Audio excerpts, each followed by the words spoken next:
사랑과 마음 상담센터에서 보내드리는 성령 안에서 믿음의 작아진다는 시간입니다. 오늘도 로마서를 통해서 내 믿음이 어떠한지를 나 스스로 한번 진단해 보고자 이런 시간들을 좀 진행하고 있습니다. 로마서 6장 12절부터 14절 보겠습니다. 그러나 너희는 죄가 너희 죽을 몸을 지배하지 못하게 하여 몸의 사욕에 순종하지 말고 또한 너희 지체를 불의의 무기로 죄에게 내주지 말고 오직 너희 자신을 죽은 자 가운데서 다시 살아나는 자같이 하나님께 드리며 너희 지체를 의의 무기로 하나님께 드리라. 죄가 너희를 주장하지 못하리니 이는 너희가 법 아래에 있지 아니하고 은혜 아래에 있으니라.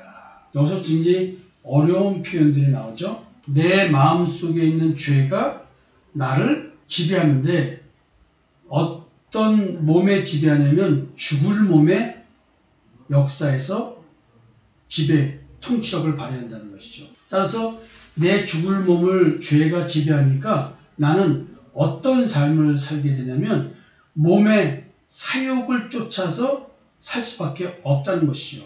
몸이 요구하는 탐심과 정욕, 이걸 따라 살 수밖에 없는 거죠. 내 몸이 원하는 욕망, 여기에 우리는 순종할 수밖에 없다는 거예요. 여기에 지금 내가 그런 걸 느끼고 있냐는 거죠. 내가 죽을 몸이라고 나를 또 느끼고나 있냐는 것이죠. 그럼 죽을 몸에 대한 얘기를 좀 더 해보면요, 이 죽을 몸이라는 게 단순히 죽을 몸을 말하는 것이 아니라 이 말은 본질상 진노의 자녀로서의 하나님의 형벌이 필연적으로 내려져서 저주받을 수밖에 없는 존재로서의 몸을 이야기하는 겁니다. 그러니까 심판이라는 것을 생각하지 않으면 이런 표현을 잘 이해할 수가 없어요. 단순하게 육신의 사망을 말하는 것이 아니라는 것이죠. 하나님의 심판을 전제로 해서 부활을 해서 영원한 벌을 받는 몸, 사망에 처하게 되는 몸, 이게 죽을 몸이에요. 그러니까 죽을 몸에 지배할 때 이게 지배한다는 말이 뭐냐면 우리가 자꾸 이 세상에서 말하는 도덕과 윤리적인 죄를 생각할 확률이 높은데 이 말은 뭐냐면 그런 것들은 삶의 한 현상으로 몸으로 드러나는 현상들이고 실질적으로 뭐냐면 나로 하여금 자기의 의를 추구할 수밖에 없는 삶을 살게 만드는 거예요. 내가 즉 탐심과 정욕을 추구하면서 살아가지만 내가 이것이 죄에 지배받고 있다는 걸 못 느끼게 하는 것, 이게 지금 자기 의거든요. 이게 양심이 만들어내는 기능이에요. 이렇게 살아가는 사람은 자기가 살아있다고 느끼지만 죽은 자라고 말하는 것이죠. 그래서 죽을 몸인 거예요. 본질상 진노의 자녀, 하나님의 저주를 받을 수밖에 없이 태어난 존재, The sinful nature with passions and desires, 정과 욕심으로 구성된 내 본성, 그 본성은 그렇기 때문에 sinful, 죄를 지을 수밖에 없는 본성을 갖고 태어났다는 거죠. 그래서 내가 이런 존재인데 이런 존재가 아니라고 나를 가리게 만든 현상이 양심이고 그 양심은 미혹의 영의 역사이기 때문에 내가 오늘 이런 존재라는 것을 깨닫지 못하도록 수치심을 만들어내서 나로 하여금 수치심을 느끼지 않을 행동을 하고 살게끔 만든다는 것이죠. 그래서 악한 양심인 거예요. 바울은 굉장히 논리 모순적인 표현을 합니다.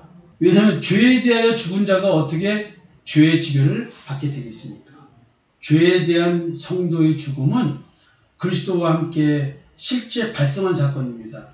그래서 죄는 더 이상 왕이 아닌 거예요. 지금 근데 이런 생각을 인간의 시간의 역사적인 상태를 갖고 얘기하면 안 돼요. 과거에 예수님이 그렇게 했으니까 나는 이미 과거에 죄가 끝나야 되는데 나는 오늘도 죄의 지배를 받고 있는 거거든요.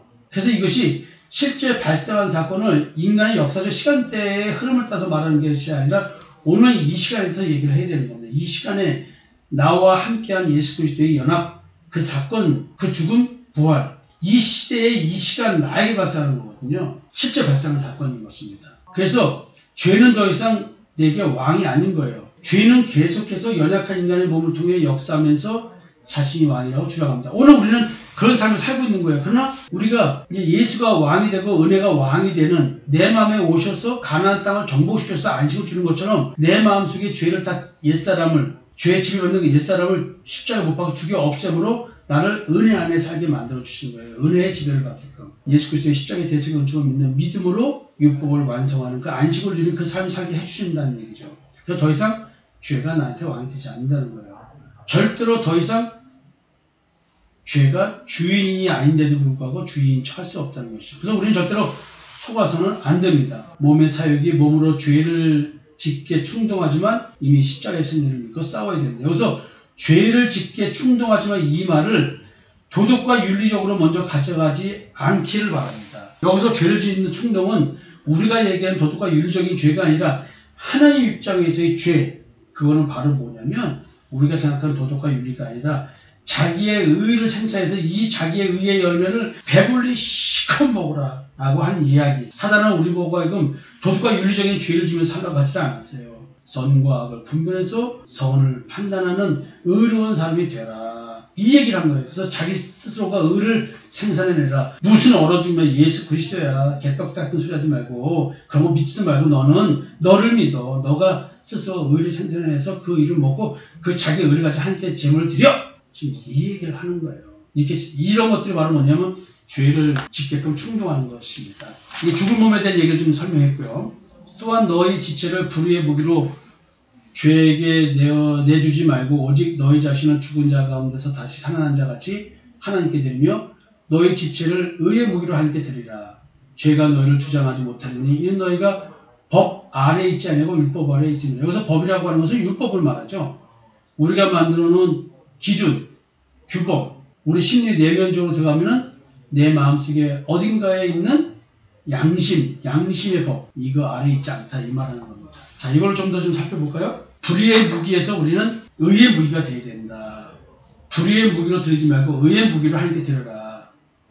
거듭난 성도는 자신의 몸을 위해서가 아니라 죄와 투쟁하며 하나님께 의의 무기가 되는 겁니다. 의의 병기가 되는 것입니다. 야, 이 말은 또 어떻게 해석해야 될까요? 지금 자기 의를 정확히 알아야 됩니다. 자기 의와 믿음의 의를 정확하게 분별할 줄 모르면 이런 말들이 결국 뭐냐면 선악을 알게 한 남의 열매를 먹은 영적 정체성이 변하지 않은 그 상태에서 우리는 선과 악을 얘기하게 되고 의와 불의를 얘기하게 됩니다. 예를 들어 거짓을 바탕으로 한 진실입니까? 거짓입니까?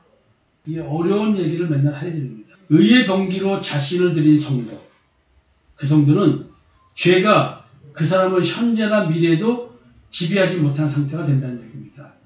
그래서 의의 병이라는 얘기는 예수 그리스도의 십자가의 대속 은총을 믿고 옛사람을 십자가에 못 박아 죽이고 예수의 부활에 동참한 자서 오늘 그 부활의 소망을 갖고 오늘 살아가면서 믿음 안에서 율법을 완성한 자라서 오늘도 살아가는 자를 말하는 것입니다. 그래서 더 이상 오늘도 죄가 나를 지배하지 않는 거예요. 오늘도 하늘에서 내리는 생명의 떡을 먹는 사람인 거예요. 그래서 더 이상 우리는 자기의 의를 먹지 않습니다. 내가 생산해내는 자기의 의, 그 더러운 것 먹지 않습니다. 옛사람이 만들어낸 자기가 무슨 진실입니까? 그 옛사람은 모든 만물 중에서 가장 부패하고 거짓된 건데요. 이런 것도 제대로 좀 분별됐으면 좋겠습니다. 성도들에게 의의 무기로 쓰임받고 있는 성도들에게 죄가 더 이상 지배하지 못하는 이유가 뭘까요? 이것은 율법의 행위의 의를 더 이상 추구하지 않기 때문에 그렇습니다. 십자가의 대속 은총을 믿는 믿음의 의를 추구하기 때문에 그렇습니다. 더 이상 선악을 알게 남의 열매를 먹지 않고 생명남의 열매를 먹는 자가 되었다는 얘기죠. 우리가 율법의 미혹을 받아서 율법적 행위를 하려고 할 때 죄가 나를 주장하는 상황이 좀 오는 것이죠. 좀 미혹을 시키는 것이죠. 여러분들이 신앙생활하면서 자기의 의를 추구하는 신앙생활을 할 때 하지 마라. 이런 말씀을 누차 말씀을 드렸습니다. 여러분, 오늘도 12절, 13절, 14절의 말씀, 법 아래 있지 아니하다.